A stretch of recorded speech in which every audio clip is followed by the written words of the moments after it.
Right, so let's start actually from some updates that are related to some AI topics. Again, this is a very hot topic, and next week we will have another meetup with Arthur um, about AI in .NET. So Arthur will show us a RAG pattern. So please don't miss that one. It will be very interesting to see what he presented, what he prepared for us this time.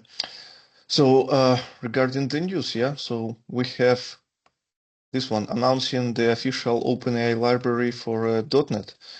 So my understanding is that it's almost 2 years, yeah, since OpenAI launched their GPT chat, so maybe even more than 2 years. But we didn't have an official library for .NET for OpenAI API. So there were some community libraries, but now there is an official one.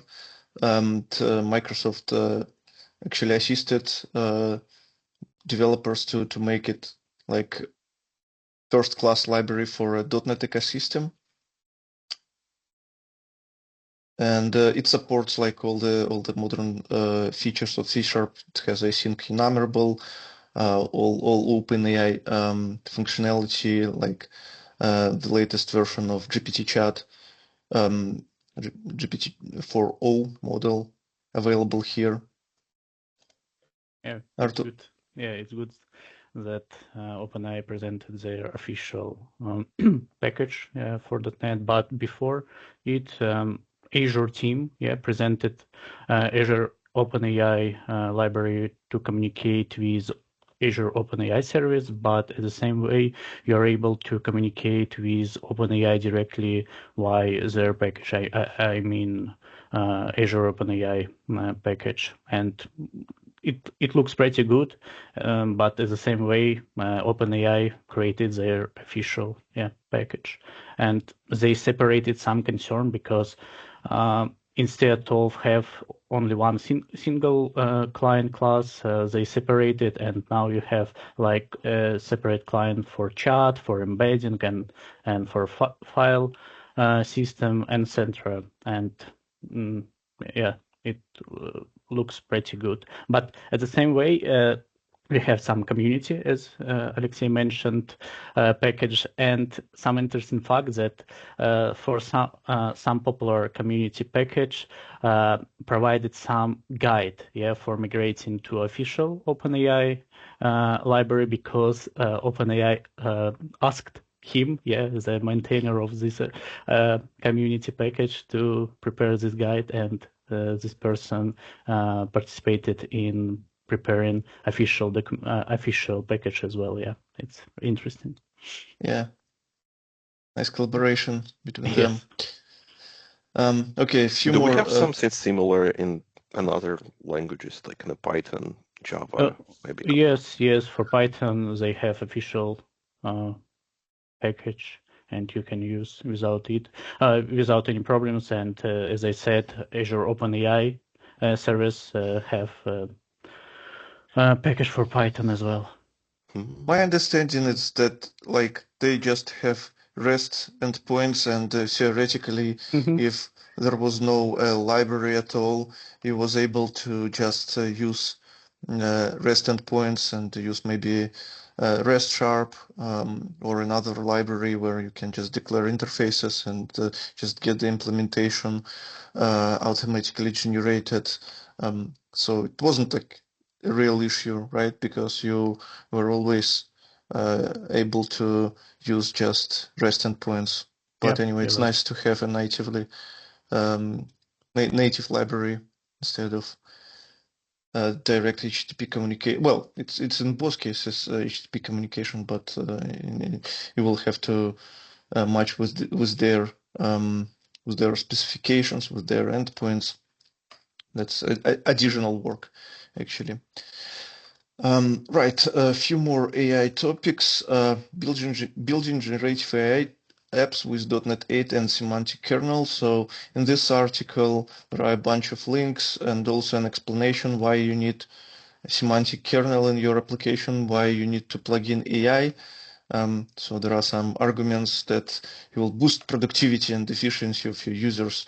You will gain a comprehensive edge. You will stay ahead of market trends and meet customer expectations. So just some arguments why you should plug in AI into your application. And also why I really like this article, there is a link to quick start guides, and you can really do step-by-step things and just plug in AI capabilities in your application, or you can just play a little bit with it. So there is also an explanation about benefits of semantic kernel. So it's a kind of middleware library between different AI models. It supports OpenAI, Azure OpenAI, Hugging Face, and other libraries. And it can really add smooth interaction between your code and this OpenAI, different OpenAI models. Artur, am I right?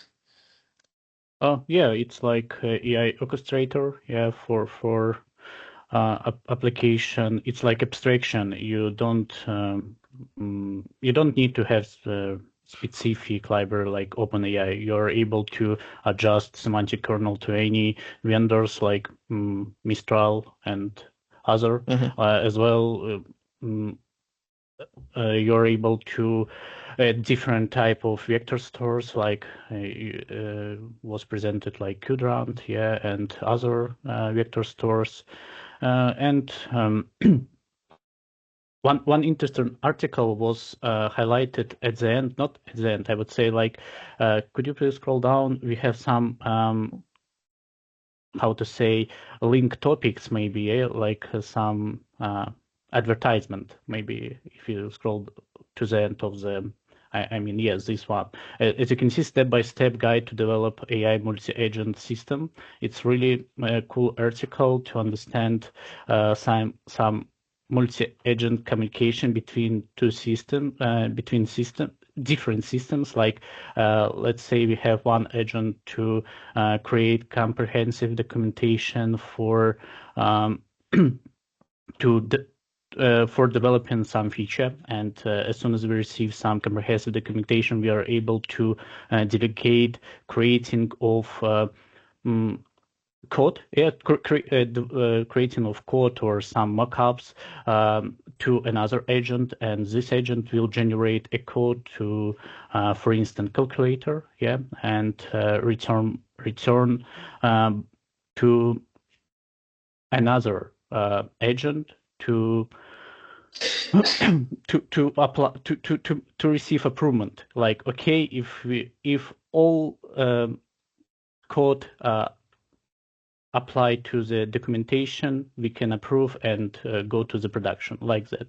And if you're interested, you can go to this article to read regarding multi-agent communication. Yeah, it's really interesting topic. Yeah, I see that there are like 3 roles: product manager, software engineer, and project manager, and all these different agents. They do different things like in this application. Yeah, that's cool. And also another article also related to semantic kernel. It's about updated documentation. So they improved it significantly, and again, it's easier now to get some useful information from it, which is, again, that's cool. So if you are interested in AI topics, there are step-by-step guides from Microsoft, and we have the semantic kernel library, which is a very nice nice addition to AI ecosystem in .NET. And now let's move on to some topics related to C# 12. Again, C# 12 was released 8 months ago, almost, or 10 months even already. And I don't think that it is like all its capabilities were widely adopted yet, but I think it's worth to start learning about different its capabilities, like get some understanding of how they work under the hood and so on. And actually, not all the features that were brought by Microsoft to C# 12 got some positive feedbacks from the community, and this one is probably the most opinionated. It's about primary constructors. So this article is written by Andrew Locke. He's a very famous author of different books, a very experienced software engineer, and his articles are very in depth usually, and it's definitely worth to read them. So here in this article, he actually put some details about how the primary constructors work. So he put some pros and cons, and as you can see, there are only 3 pros and 5 cons. So it's like more negative feedback from Andrew about this feature. So for those who are not familiar with this primary constructors, so starting from C#12, we can like declare the constructor right near the class name, and we can, let's say we need a first name, last name for a person class. We can put these parameters right near the class declaration. And then inside the class, we can use these constructor parameters to assign, let's say, to our private fields. And then we can use the private fields. We can also so if we do this syntax, the compiler will generate something like this for us. So it will generate a usual constructor, and just inside it, it will assign these parameters to our fields. We can also use a property we can also use this constructor parameters in a property, and that will perfectly work as well. But in that case, compiler will do some tricky things, like it will generate some private fields. Although we didn't declare them, compiler will generate them anyway. And again, it will generate a constructor, a usual constructor, and assign this primary parameters to these fields.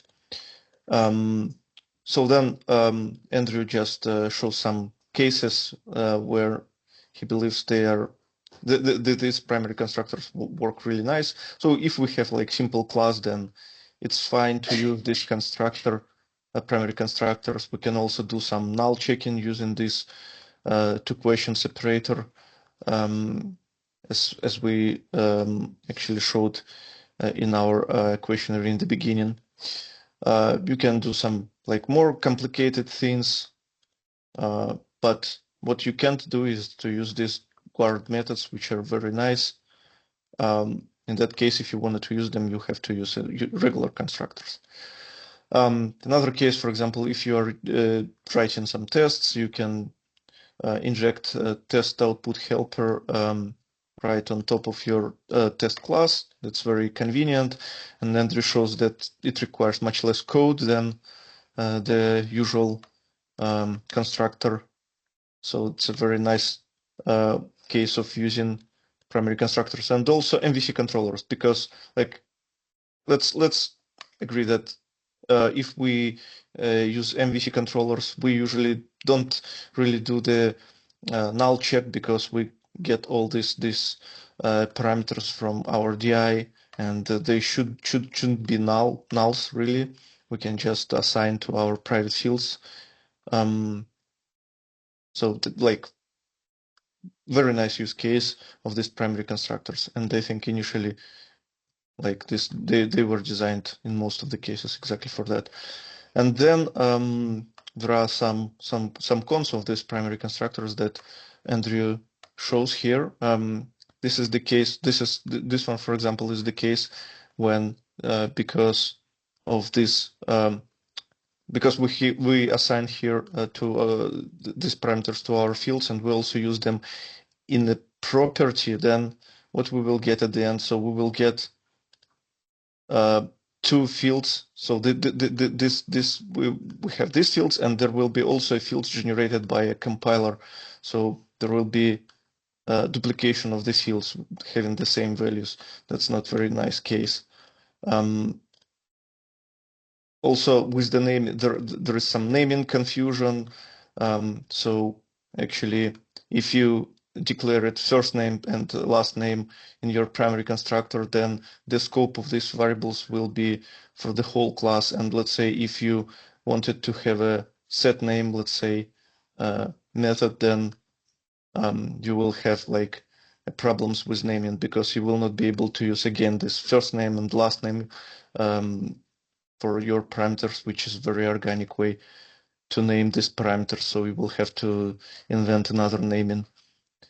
So there is another case that, there is another case that Andrew shows. It's a confusion with records. We had records for a while, and these primary constructors, they look very similar to records, but they are not records. They are primary constructors.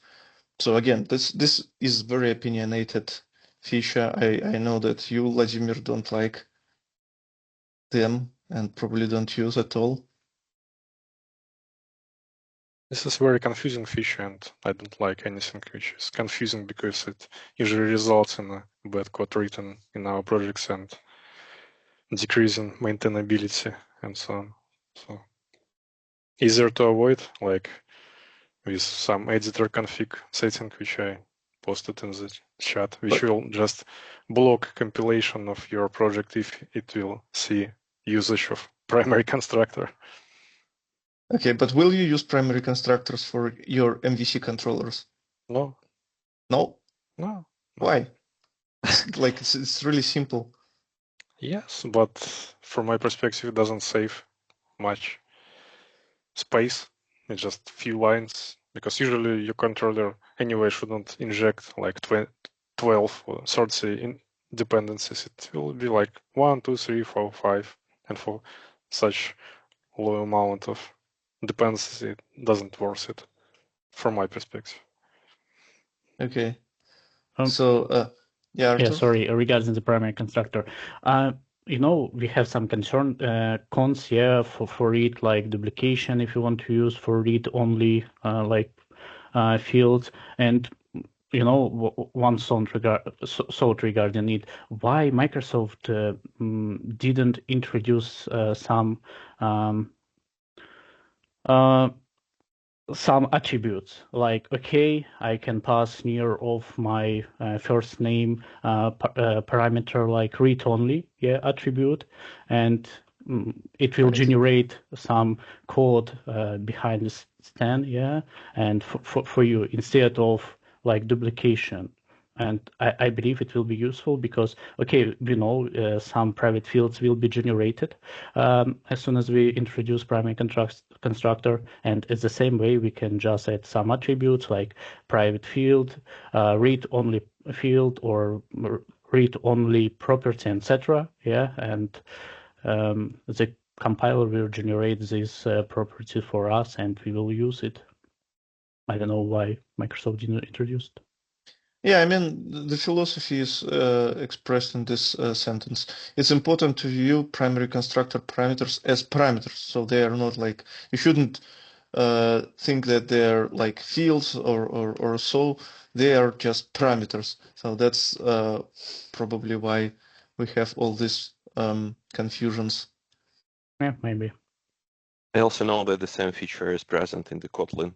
I was trying to Google as we speak, and it looks like it is widely used in Kotlin. I'm not super expert here, and if we have some experts in the Kotlin in the chat, share with us, is it true or not that the primary constructor is, you know, the most popular way to create a class in the Kotlin? Okay. So another set of articles by Andrew, it's about collection expressions in C# 12. Again, so this is a classic way to initialize your list, and it generates, actually compiler generates the code like this one, so it just calls 5 times add method. So if it's an array, it's just assignment to a particular array, to a particular place in the array. There is also a way to create a span and allocate your array on stack using a stackalog. This is a totally safe construction, but it allows you to allocate your array values on stacked, so that will not then require a garbage collection, which is a very nice feature. Right, but now we've got these collection expressions in C#12, and instead of using all these different syntaxes for creating arrays, for creating lists or allocating on stack using stack-alloc operator, we can just use collection expressions with these square brackets. So as you can see, no matter what we have from the left-hand side, we can always use these square brackets and assign the values, and the compiler will generate, like if it's a list, then it will generate a list initialization. For hash set, for span, it will also generate stack allocation array. So actually very nice syntax that allows you to have like more clear code in most of the cases. Especially this is very useful when you have when you call like different methods with that actually expect like IEnumerable, arrays, and so on. You just always use these square brackets to initialize your variable and then pass it to a method. Also, you can create empty collections using these square brackets, and again the compiler will generate appropriate type. If it's array, then it will use array empty. If it's a list, it will generate a list. And so this one is also very nice. So let's say we have to unite two sets of data, let's say two IEnumerables.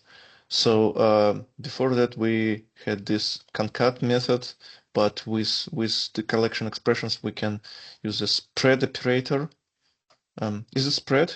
Yeah, I think it's spread operator, and just union to IEnumerables with this JavaScript-like syntax, which is very short, very nice, and again, it's very efficient. So Microsoft took care about the performance, so you can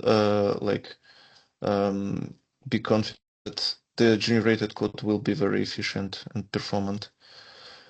So the first article is really like introductory article, and two following ones they show how efficient these collection expressions. For example, in this one, so yeah, let's take a look at list, for example. Yeah, so this is for concurrent, but I want to find for list. So it by the way, it also works for your custom collection. So if you create your custom collection and it has like a public constructor and it has add method, then the syntax will perfectly work for you. So then let's take a look how this works for list. So let's say we use old syntax with a classic list initialization. So you will get the code generated like this. So it's just 5 calls of added method for your variable. But if you use the modern one, the modern syntax, then the compiler will do some really clever tricks, and it will optimize the internal size of your list array. And instead of like assigning more space for internal array, it will just optimize it for 5 items using this collection Marshall method and getting the internal span and assigning the variables to it. So that's like very efficient way, and it reduces the amount of memory consumed by your list, because by default all your lists have like arrays, internal arrays, and if you use collection expression, your lists will be smaller by default because of these clever optimizations that compiler does for us. Again, this works also for interfaces. Compiler will generate appropriate types creation for you, and all this will be very efficient. And the third one, this is about, yeah, it's about span, immutable collections, and arrays. So again, all the code generated by but this collection expression is very, very efficient, especially if it's, let's say, you have an array of value types, then the compiler will try to allocate this array on stack. So again, you will avoid extra garbage collection here just because you used modern syntax. So very, very cool, very nice. A lot of in-depth optimizations performed by Microsoft here. Alex, do you like this collection expressions? Yes, I do. Why not? So I like how it works under the hood. So for first point of view, there's nothing special, just initializing it, right? But when I was reading these articles, I was super surprised how efficient it works under the hood. Really, Yeah. you does nothing allocation, you just memory copy, and everything works through this. Actually, everything works based on the span. So just memory movement from one point to another one, and that's it. So yeah, and also remember the video session with I remember his name. Steven the guy, Tolp? Yeah, Tolp. Also was impressed about it. So exactly about it.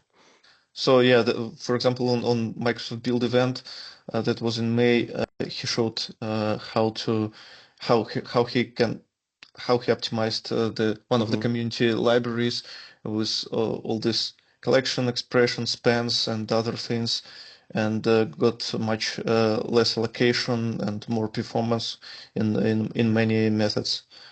Yeah. Yeah, I also like the not new I would say new syntax. These two square brackets. So it is super unified way to create any collection. You don't need to pay attention and they exactly type in the right side. You just say it in the left side. It put few square brackets and that's it. Yeah, looks cool. Yeah, to me this feature looks like really unusual because it like historically when Microsoft proposed some new C# features that work like a magic, right? Behind the scene there was no performance optimizations at all. So usually this nice syntax had a disadvantage of extra redundant code, extra generated fields, like capturing some variables inside the class, so like extra allocations.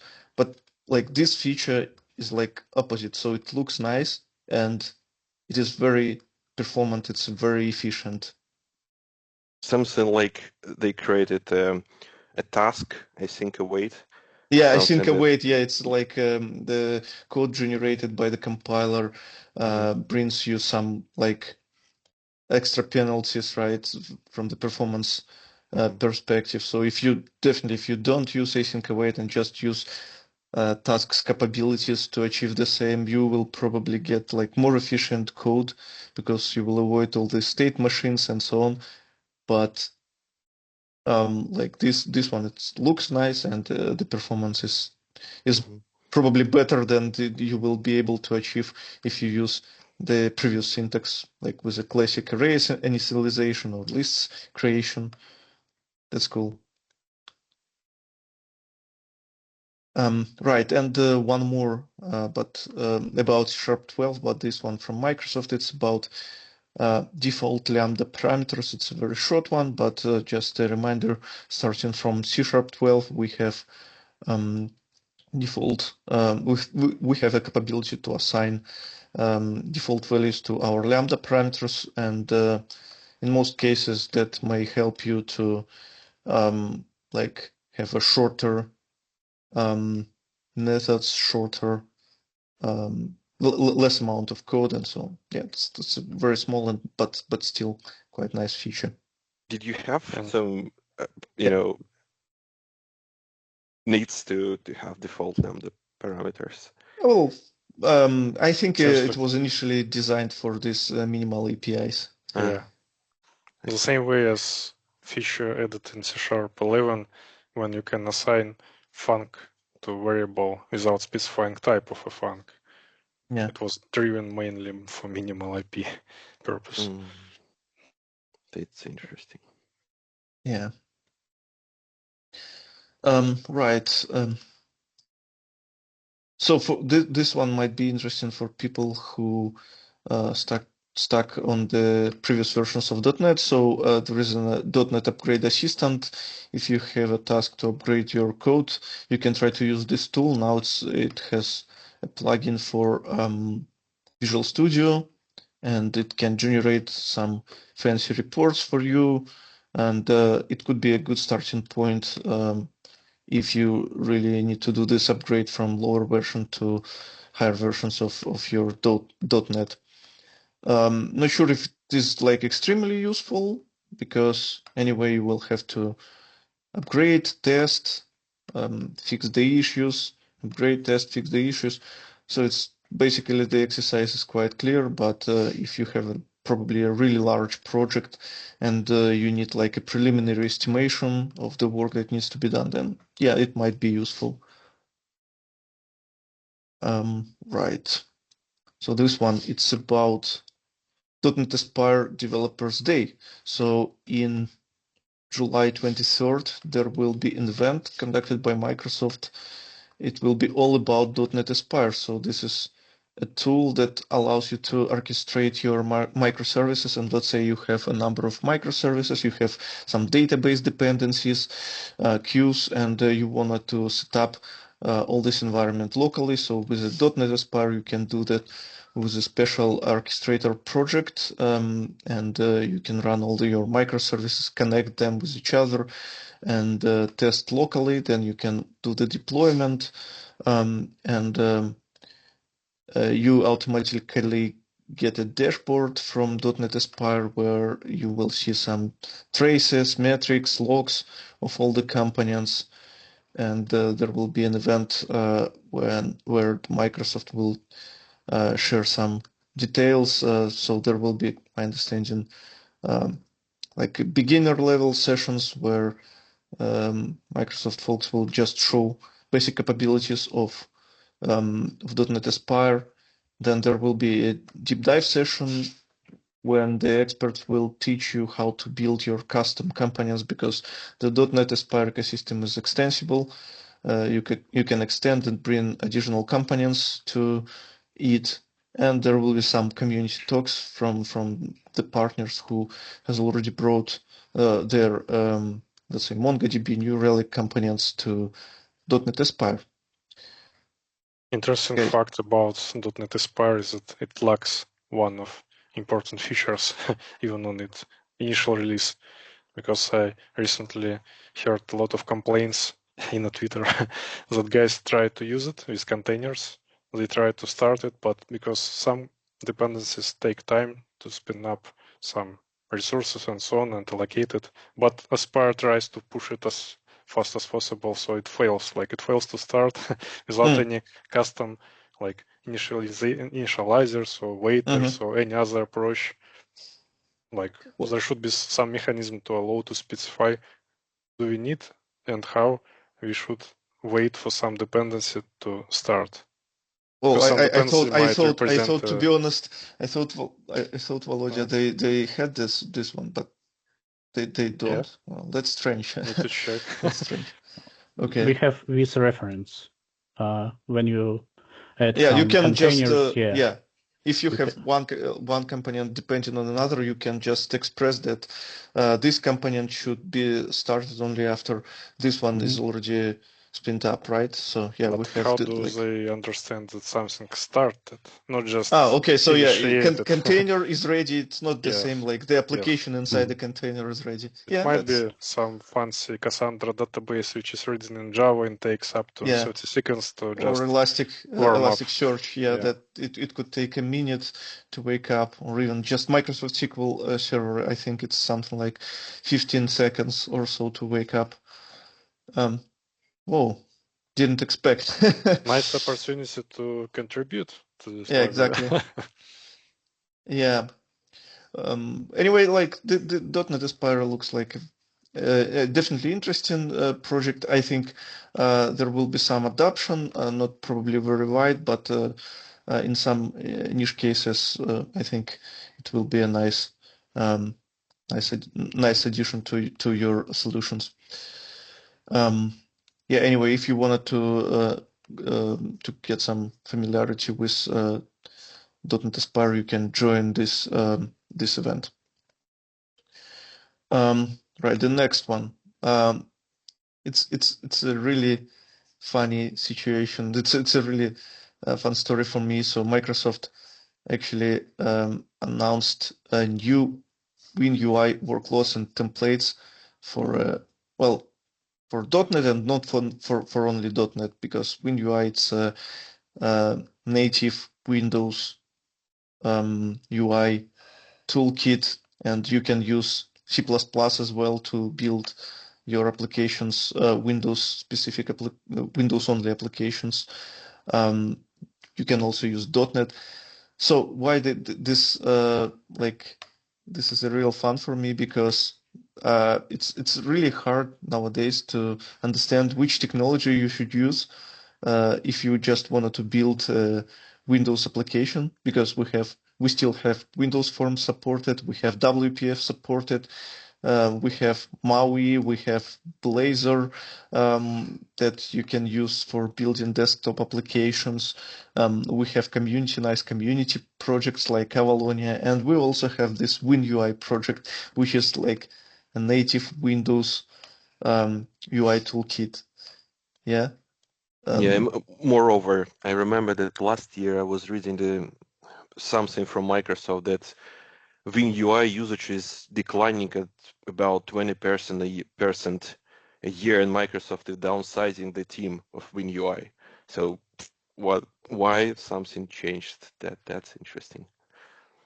Yeah, I think it's clear why they are trying to make it popular, because this WinUI controls that available there, all the icons, all the styles, Kind of default styles, they are like Windows. very natively Windows styles, very like they look very natively on Windows, very nice, very natively. They can create the theme for WPF if they wish. That's true. Also, I think this WinUI toolkit is like, it should be more performant because it's a native set of controls. It's a part of Windows operation system. That's my understanding, at least. But yeah, it's very confusing that we have so many UI frameworks to build Windows applications. Okay, so this the last one. Yeah, probably we just will not be able to pay enough time to pay enough attention to this one. It's a quite large topic. Fast endpoints. So what is fast endpoints? So this is a community project, and it tries to compete with minimal APIs. So if you don't like if you don't like to create your APIs using all these static methods, all these lambdas, inline lambdas, everything that Microsoft is trying to push. So you prefer something like MVC controller style, but you wanted to have something like modern, performant. So maybe you can consider this fast endpoints project, because it's quite cool. So let's say you need to create an endpoint.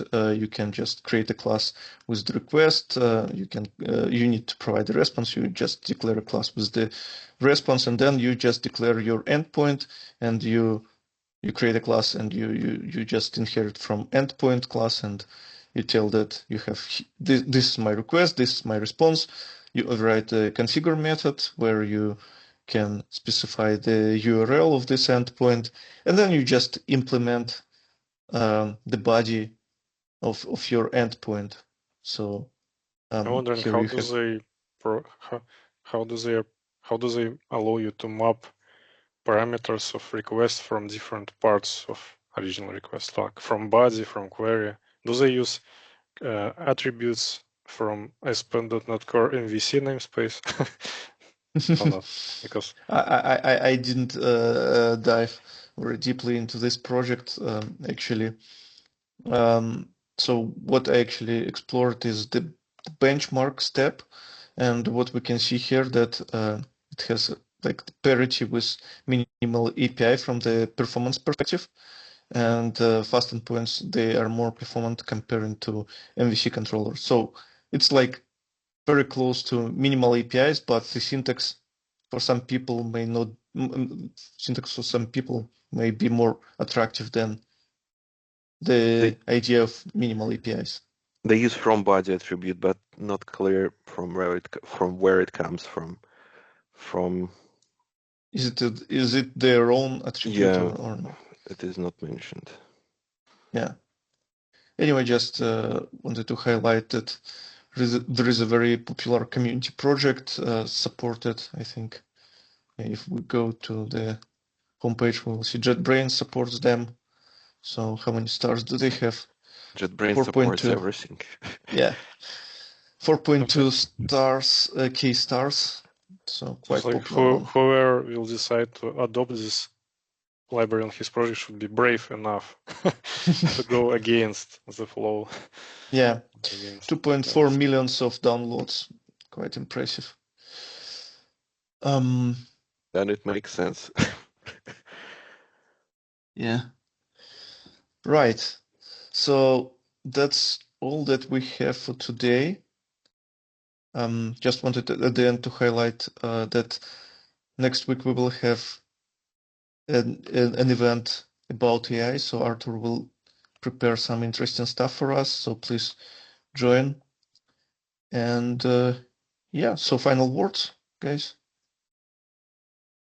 Boom, boom. Okay. So that was like some final words from Alexander. Thanks, Alex. So that's it then. Thank you all for joining. Bye, and have a great rest of your day. Bye. Yeah, Thank you. Bye. Bye.